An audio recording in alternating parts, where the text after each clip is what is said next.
안녕하세요, 소리내 진료실입니다. 오늘은 여드름이 안 나을 때 당신이 체크해야 할 10가지라는 주제로 얘기해 보겠습니다.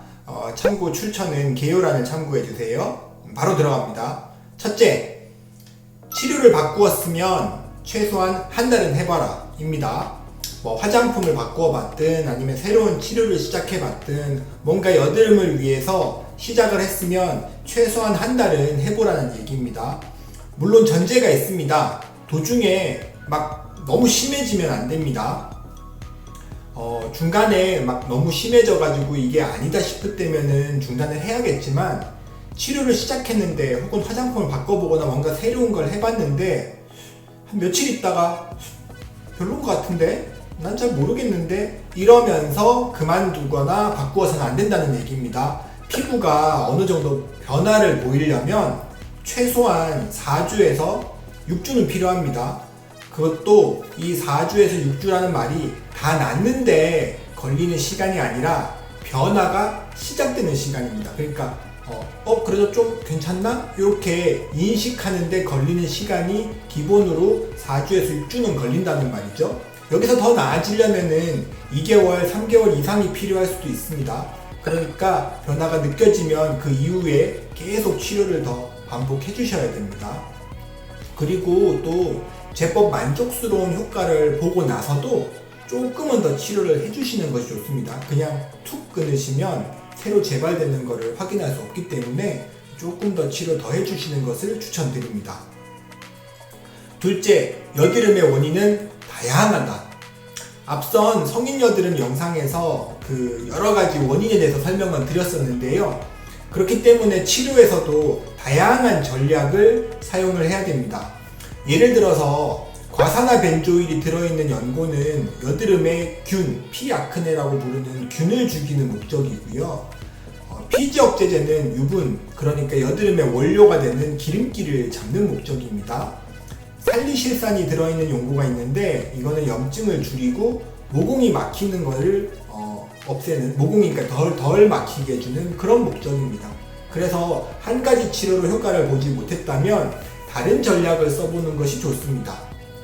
예를 들면 4주에서 6주 정도 유분을 조금 줄여주는 어떤 그런 치료를 했는데 생각보다 효과가 없었다면 다음번에는 유분을 조절하는 치료가 아니라 모공이 막히지 않도록 해준다든가 아니면 염증을 줄여준다든가 이렇게 다른 전략을 이용을 해서 치료하는 것이 필요하다는 얘기입니다.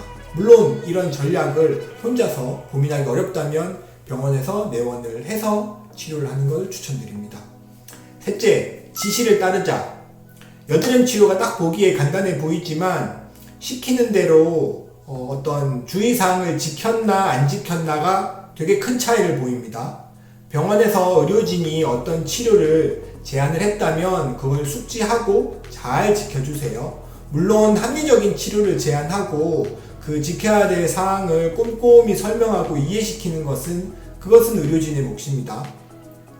넷째, 세수는 아침, 저녁 플러스 땀 흘리면.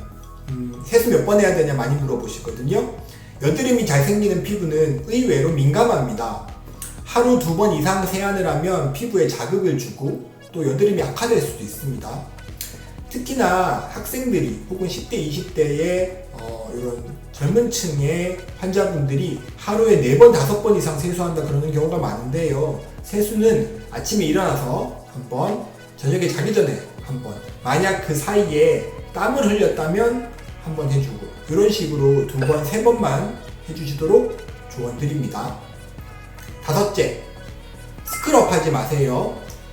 여드름 피부는 기름기로 번들번들 혹은 얼룩덜룩해 보이거나 칙칙해 보이기 때문에 스크럽을 통해서 깨끗하게 만들려는 분들이 있습니다. 또 요새는 셀프 필링 용품이 잘 나오니까 매주 집에서 혼자 한다는 분도 계십니다.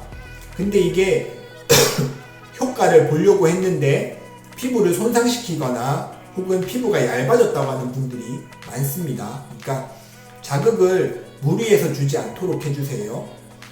스스로 그래도 체크를 잘 하시는 분들은 그나마 덜한데 여드름이 있고 여기에 피부 손상까지 만들어 오신 분들은 정말 치료가 길어지고 어려워지니까 혼자서 너무 자극을 주지 않도록 꼭 당부드립니다.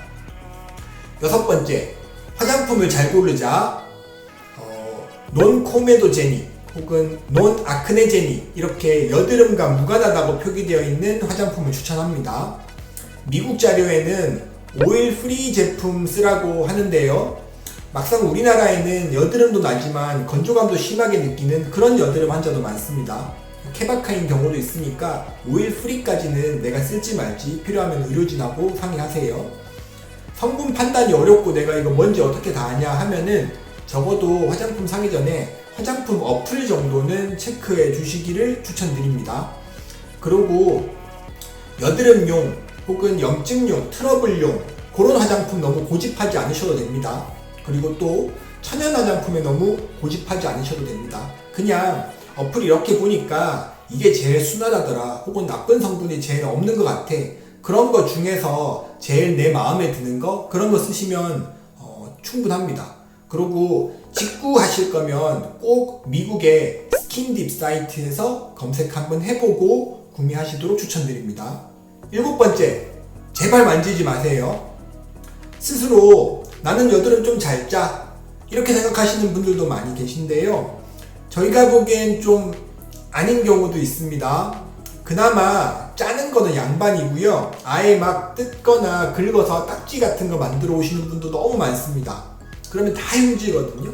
절대 만지지 마시고요. 진짜 손이 가서 미치겠다, 참을 수가 없다, 그런 분들은 여드름 패치를 붙이세요. 그러니까 패치가 뭐 낫는데 도움이 되는 경우도 있겠지만 적어도 뜯는 거를 막는 데는 도움이 될 겁니다. 8번째, 바를 때는 넓게 발라주세요. 병원에서 요거는 딱 염증에만 딱 바르세요 그렇게 얘기해주는 연구도 있고 그렇지 않은 것도 있습니다. 특별하게 사용이 까다로운 연구가 아니면은 넓게 바르는 것을 추천하고 있습니다. 지금은 여기 이렇게 여드름이 있지만 다음에는 어디 생길지 모르거든요. 그러니까 평소에 내가 이 정도 영역에서 여기 났다 이렇게 돌아가면서 여드름이 난다 그러면은 적어도 이 정도 영역에는 필요한 연고를 고루고루 얇게 펴발라 주시길 부탁을 드립니다. 여기만 딱 바르지 말고요. 9번째, 베갯닛을 빨아주세요. 잠자리에는 각질 조각도 떨어지고 박테리아도 같이 살고 때에 묻고 막 그럽니다. 이런 것들이 모공을 막거나 여드름의 원인이 될 수 있습니다. 그래서 가능하면 잠자리에 침대 시트나 요 커버는 매주 세탁해 주시고요.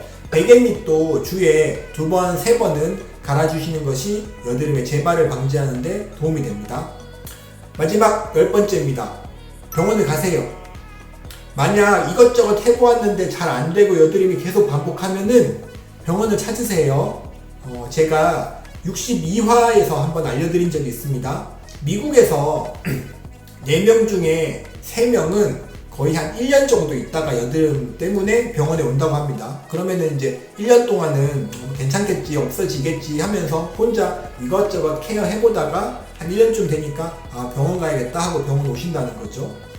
특히 화농성 여드름이 생겨서 막 노랗게 붓거나 빨갛게 아프게 이런 여드름들이 생긴다면은 더욱더 병원을 초기부터 빨리 찾으시기를 추천드립니다. 왜냐하면 화농성 여드름은 거의 다 흉터가 되는 경우가 많기 때문에 그렇습니다.